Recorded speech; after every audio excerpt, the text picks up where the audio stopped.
നമുക്കിനി പ്രോഗ്രാം ഒന്ന് കാണാം. ഞാനിത് സ്ഥിരമായിട്ട് കാണുന്നതാ. ജൂനിയർ ഗന്ധർവനല്ലേ, ഞാൻ അതിലൊരു സ്ഥിരം വ്യൂവറാ. ശേഷേ, റിയാലിറ്റി ഷോയോ? അതിനൊക്കെ കോമൺ സെൻസ് ഉള്ളവർ ഇരുന്ന് കൊടുക്കൂ. ഇത് ഷോ ദി സ്പിരിറ്റ്. അയ്യോ, ഞാനൊരു ഒറ്റ എപ്പിസോഡും വിടാതെ കാണുന്നതാ. രഘുനന്ദൻ ആളൊരു ബ്രില്യൻ കക്ഷിയാട്ടോ. ഞങ്ങളുടെ നൈബറാ, ദാ നേരെ മുന്നിലാ താമസം. He's A real genius. French, Spanish, German, അങ്ങനെ 5 ലാംഗ്വേജസ് അറിയാം. ഇപ്പോ ഒരു നോവൽ എഴുതിക്കൊണ്ടിരിക്കുന്നു ഇംഗ്ലീഷിൽ. ഒക്കെ ശരിയാ, പക്ഷേ കോളനിയിലെ ലേഡീസ് ഇട്ടിരിക്കുന്ന പേര് താമരാന്നാ. എന്റെ താമര എപ്പോഴും വെള്ളത്തിൽ കിടക്കുന്ന താമരയല്ലേ, ഫുൾ ടൈം കുടിയാ. അത് ഈ അടുക്കള പാർട്ടീസിന്റെ ഗോസിപ്പാ. ഒരാളിന്റെ കഴിവിനെ ബഹുമാനിക്കാൻ പഠിക്കണം. അത് മലയാളീസിന് ഇല്ലല്ലോ. ഇന്ന് ആരാണോ രഘുവിന്റെ ഗസ്റ്റ്? മന്ത്രി മുരളീകൃഷ്ണൻ. ആരെന്നറിയാമോ? നമ്മുടെ ആളാണ് രഘു സാർ.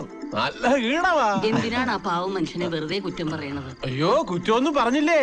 നമ്മൾ അടിച്ചാലാണ് കുറ്റം, കാശുള്ളവ അടിച്ചാ ഫാഷൻ. ഇവന്മാര് വെള്ളം അടിച്ച അഭിനയിക്കും, നമ്മള് വെള്ളം അടിച്ച ജീവിക്കും. കറക്റ്റ്. ആളെ അടിക്ക്.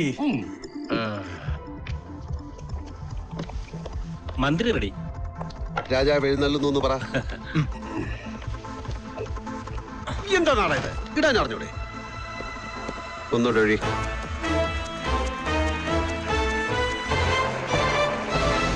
ന്യൂസ് ടിവിയുടെ പ്രേക്ഷകർക്ക് സുസ്വാഗതം ഷോ ദി സ്പിരിറ്റിലേക്ക്.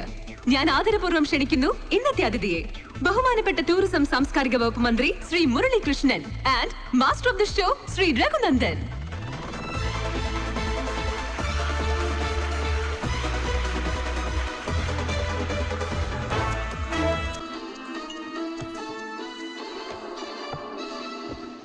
മുരളീകൃഷ്ണൻ, ഗുരുവായൂർ ഭക്തി പ്രസിദ്ധം. എല്ലാ മാസവും കഴിയുമെങ്കിൽ മലയാള മാസം 1-ാം തീയതി ഗുരുവായൂർ ക്ഷേത്ര സന്ദർശനം. നിർമാല്യവും വാഗചാർത്തും തൊഴുത് കദളിക്കുല തൃപ്പടിയിൽ വഴിപാട് വെച്ച്. നമ്മുടെ ദൈവസങ്കല്പങ്ങളിൽ ഏറ്റവും റൊമാൻറ്റിക് ആണ് ശ്രീകൃഷ്ണ ഭഗവാന്റേത്. മുരളീകൃഷ്ണൻ സാറും റൊമാൻറ്റിക് ആയ ഒരു മനസ്സിന് ഉടമയാണെന്നാണ് അറിഞ്ഞ ചരിത്രം പറയുന്നത്.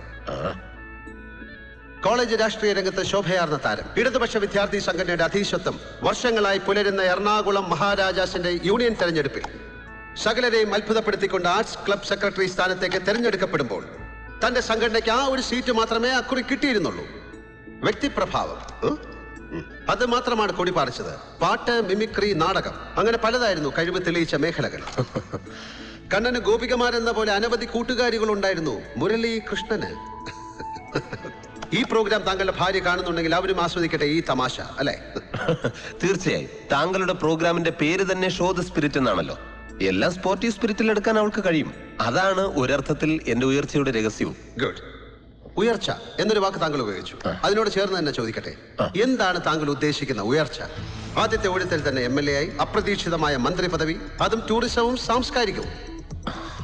ഈ സ്ഥാനമാനങ്ങൾ ലക്ഷ്യം വെച്ച് നടത്തിയ യാത്ര ഫലപ്രാപ്തിയിലെത്തി എന്നതാണോ ഉയർച്ച കൊണ്ടുദ്ദേശിക്കുന്നത്? അല്ലല്ല, അങ്ങനെയല്ല. ഒരു പൊതുപ്രവർത്തകൻ എന്ന നിലയിൽ താങ്കൾ പറഞ്ഞ പോലെ വിദ്യാർത്ഥി രാഷ്ട്രീയത്തിൽ തുടങ്ങി ഇപ്പോൾ ഈ നിമിഷം താങ്കളുടെ മുന്നിലിരിക്കുന്നതുവരെയുള്ള യാത്രയിൽ ഞാൻ പാലിച്ച സംശുദ്ധത, അതിനെയാണ് ഒരു വ്യക്തി എന്ന നിലയിൽ ഞാൻ ഉയർച്ച എന്ന് വിശേഷിപ്പിക്കുന്നത്. അതിലുള്ള ആ സംശുദ്ധമായ കർമ്മപദത്തിലെ യാത്രയ്ക്ക് കിട്ടിയ അംഗീകാരങ്ങൾ മാത്രമാണ് ഈ സ്ഥാനലബ്ധി, അല്ലേ? പിന്നല്ലാതെ. അഭിനന്ദനങ്ങൾ ശ്രീ മുരളീകൃഷ്ണൻ. Thank you. നായാടിയുടെ കൺമുനയിലെ ജാഗ്രത, കണ്ണീര് കൊണ്ട് പാദസേവ ചെയ്യാൻ തടസ്സമാവാത്ത എങ്ങനെയും വളയുന്ന നട്ടല്, സ്വന്തം രക്ഷകനെ തിരിച്ചറിഞ്ഞ് അവന്റെ നിഴലിൽ ചവിട്ടി നിൽക്കാനുള്ള മിടുക്ക്, പടക്കളമാകെ ചിതറുമ്പോഴും അവന്റെ ഗ്രൂപ്പ് യുദ്ധം ജയിക്കുന്ന കാലത്തിന്മേലുള്ള ആത്മവിശ്വാസത്തിൽ ഉറച്ച് അവന് താങ്ങായി നിൽക്കാനുള്ള കൗടില്യ ബുദ്ധി, വിലപേശാനുള്ള ചന്തമെടുക്ക്, എന്തിനേയും വിലയിട്ട് വാങ്ങാൻ പോകുന്ന മടിശീല, ആരെ കൊന്നിട്ടായാലും അത് ഭദ്രമായി സൂക്ഷിക്കാനുള്ള സാമ്പത്തിക ശാസ്ത്ര നൈപുണ്യം. ഈ മഹത് ഗുണങ്ങളുള്ള അനവധി പേരോട് പോരടിച്ച് ഇന്ന് ഈ കസേരയിൽ വന്നിരിക്കാൻ കഴിഞ്ഞെങ്കിൽ താങ്കൾ വിജയിയാണ്, ഉയരങ്ങൾ തേടിപ്പോകുന്ന ആരോഹകൻ. വീണ്ടും അഭിനന്ദനങ്ങൾ മിസ്റ്റർ മുരളീകൃഷ്ണൻ. ഇത്ര നിരീക്ഷില്ല. സ്തോത്രം. താങ്കൾ മധുരമായി ചിരിക്കുകയും എന്നാൽ തൊടുക്കുന്ന വാക്ക് വിഷമുനയുള്ളതും ലക്ഷ്യം ഭേദിക്കുന്നതുമാണെന്നറിയാം. ചോദ്യങ്ങൾ ഉണ്ടെങ്കിൽ അതിലേക്ക് കിടക്കാം. എന്താ? തീർച്ചയായും. പത്രങ്ങൾ, ടെലിവിഷൻ ചാനലുകൾ എല്ലാം നമുക്ക് കേരളത്തിന്റെ ആൺനീചതയുടെ വാർത്തകളാണ് ദിനവും കൊണ്ടുവന്ന് തരുന്നത്. സ്ത്രീ ഒരു ലൈംഗിക ഉപകരണമായി മാറിപ്പോയിരിക്കുന്നു. പൊതുസ്ഥലങ്ങളിൽ, ഇരളു വീണ വഴികളിൽ, എന്തിന് സ്വന്തം വീട്ടിനുള്ളിൽ പോലും അവൾ സുരക്ഷിതയല്ല. പ്രായഭേദമില്ലാതെ അവൾ നായാടപ്പെടുകയാണ് നാടങ്ങും. സാംസ്കാരിക കേരളം സാംസ്കാരിക കേരളം എന്ന വാക്ക് ഒരു മുഴുത്ത തെറിയായി കഴിഞ്ഞോ?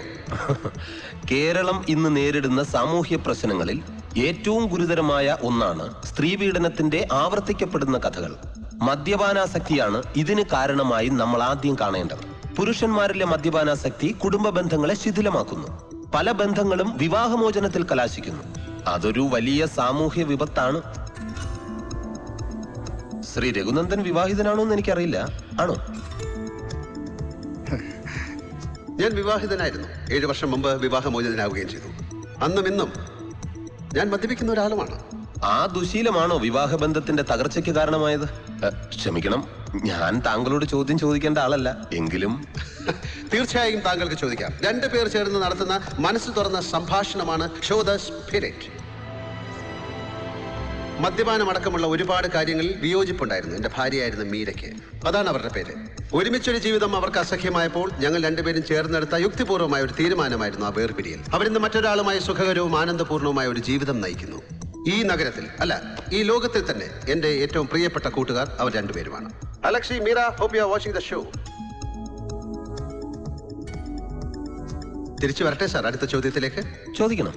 വർദ്ധിച്ച ലൈംഗികാസക്തിയും ലഹരി പദാർത്ഥങ്ങളുടെ ഉപഭോഗവും ശീലമാക്കിയ നമ്മളുടെ സമൂഹത്തിനായി, അല്ലെങ്കിൽ അവരുടെ ഭയപ്പെടുത്തുന്ന ലൈംഗിക തൃഷ്ണയിൽ നിന്ന് നമ്മുടെ അമ്മമാരെ, സഹോദരിമാരെ, പെൺമക്കളെ രക്ഷിക്കാൻ സർക്കാർ നിയന്ത്രണത്തിലുള്ള ആരോഗ്യവകുപ്പിന്റെ നിഷ്കർഷകൾ പാലിച്ചുകൊണ്ട് നടത്തുന്ന വേശ്യാലയങ്ങൾ എന്തുകൊണ്ട് ആരംഭിച്ചുകൂടാ?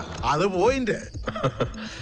മിസ്റ്റർ രഘുനന്ദൻ, മോഷ്ടാക്കളുടെ ആവശ്യാർത്ഥം ഇനി നാട്ടിൽ രാത്രികാലങ്ങളിൽ വീടുകളൊന്നും പൂട്ടിയിടാൻ പാടില്ല, മോഷ്ടാക്കളും മനുഷ്യരാണ്, അവർക്കും ജീവിക്കണ്ടേ എന്നൊക്കെ പറയുമ്പോലുള്ള സില്ലി സ്റ്റുപ്പിഡിറ്റിയാണിത്. നോക്കൂ സുഹൃത്തെ, നമ്മുടെ ജന്മഭൂമിക്ക് മഹത്തായ ഒരു പാരമ്പര്യമുണ്ട്, സംസ്കാരമുണ്ട്. ഇന്ത്യയിലെ ചില നഗരങ്ങളിൽ സർക്കാർ അനുമതിയോടുകൂടി ഇത്തരം സാമൂഹ്യ വിരുദ്ധ സ്ഥാപനങ്ങൾ പ്രവർത്തിക്കുന്നുണ്ട്. അതിന് ചരിത്രപരമായ കാരണങ്ങളുമുണ്ട്. എന്നുവച്ച് അതൊരു നിയമമായി അംഗീകരിച്ച് നടപ്പിലാക്കുക എന്ന് പറയുന്നത് അരാജകത്വമാണ്. It's anti social. വലിയ ഡിബേറ്റിനുള്ള വിഷയമാണ്. വിശദമായ ചർച്ച എന്ന അത്യാഹിതം പിൽക്കാലം സംഭവിക്കട്ടെ. വ്യക്തിപരമായി താങ്കൾ വേശ്യാലയങ്ങൾക്കെതിരാണ്? തീർച്ചയായും. ആ തൊഴിൽ ചെയ്ത് ജീവിക്കാൻ വിധിക്കപ്പെട്ട സഹോദരിമാരെ പുനരധിവസിപ്പിക്കണം. എന്റെ സർക്കാർ അതിൽ പ്രതിജ്ഞാബദ്ധരാണ്. അവരുടെ നരകതുല്യമായ ജീവിതങ്ങളെ നേരിട്ടറിയാൻ താങ്കൾ ഏതെങ്കിലും വേശ്യാലയങ്ങൾ സന്ദർശിച്ചിട്ടുണ്ടോ? നെവർ. ഞാനിത് വിശ്വസിക്കണോ മിസ്റ്റർ മുരളീകൃഷ്ണൻ? സത്യം വിശ്വസിക്കണം, മുൻധാരണകളില്ലാതെ. അതാണ് അന്തസ്സുള്ള മാധ്യമ പ്രവർത്തനം. ആ ഉപദേശത്തിന് നന്ദി. കഴിഞ്ഞ മാർച്ചിൽ മെക്കാവോ ഐലൻഡിലേക്ക് സാർ ഒരു യാത്ര പോയിരുന്നല്ലോ. ടൂറിസം മിനിസ്റ്റർ എന്ന നിലയിൽ അങ്ങനെ യാത്രകൾ ഒരുപാട് ചെയ്യേണ്ടി വരും. കണ്ടറിയണമല്ലോ, പലതും കണ്ടു ബോധ്യപ്പെടണം. നിങ്ങൾക്ക് മുമ്പ് ഇതേ ചെയറിലിരുന്ന പലരും ഇത്തരം യാത്രകൾ ചെയ്തിട്ടുണ്ട്. പക്ഷെ മെക്കാവിലെ സാൻ പെഡ്രോ എന്ന 5 നക്ഷത്ര വേശ്യാലയത്തിൽ താങ്കൾ നടത്തിയ സന്ദർശനം എന്തിനായിരുന്നു എന്ന് ഞാൻ ചോദിക്കുന്നില്ല. കാരണം സർക്കാർ ചെലവിലായാലും സ്വന്തം ചെലവിലായാലും സാൻ പെഡ്രോയിലേക്ക് ഒരാൾ പോകുന്നത് നന്നായി ഉണ്ണാനും ഉറങ്ങാനും അല്ല സാർ, വ്യഭിചരിക്കാനാണ്. അസംബന്ധം, തികഞ്ഞ അസംബന്ധമാണിത്.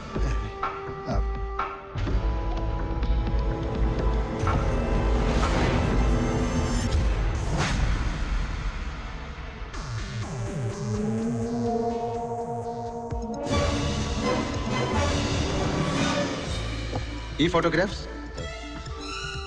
അത് ഫേക്ക്. ഉടലും തലയും ഒട്ടിച്ചു ചേർത്ത് ഫേക്ക് ഫോട്ടോസ് ഉണ്ടാക്കുന്നത് ഇക്കാലത്ത് കിൻഡർ ഗാർട്ടനിലെ കുഞ്ഞുങ്ങൾക്ക് ചെയ്യാവുന്നതേ ഉള്ളൂ.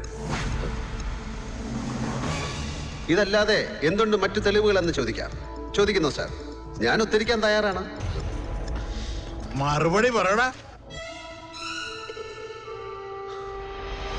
ഇല്ല, ഈ വ്യക്തിഹത്യയുടെ വേദിയിൽ ഇനി ഒരു നിമിഷം എനിക്ക് ഇരിക്കാൻ പറ്റില്ല. ഇത് കരുതിക്കുട്ടിയുള്ള അപമാനിക്കലാണ്. ഇതിന്റെ പിന്നിൽ പല ദുഷ്ടശക്തികളുമുണ്ട്. പൊതുപ്രവർത്തകന്മാരെ വ്യക്തിഹത്യ ചെയ്യുന്ന തന്റെ ഈ ചീപ്പ് പ്രോഗ്രാം ഉണ്ടല്ലോ. I am sorry, let me go.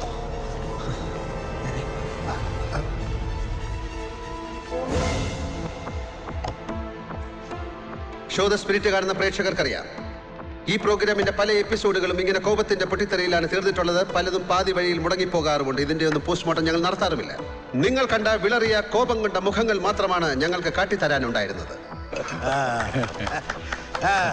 എന്ത് തന്നെയായിരുന്നാലും സമുദ്രങ്ങൾ താണ്ടി ചെല്ലുന്ന സുരക്ഷിതമെന്ന് തോന്നുന്ന ഏത് മറവിലും വിജനദ്വീപിലും ഞങ്ങളുടെ കണ്ണുകൾ ചിലരെ തേടി നീളാറുണ്ട്. അത് ഇനിയും തുടരും. I M Raghunandan signing off from show the spirit. ശുഭരാത്രി, ഗുഡ് നൈറ്റ്. ബിനോയ്, കുറച്ച് വെള്ളം കൊടുത്തയക്കടാ.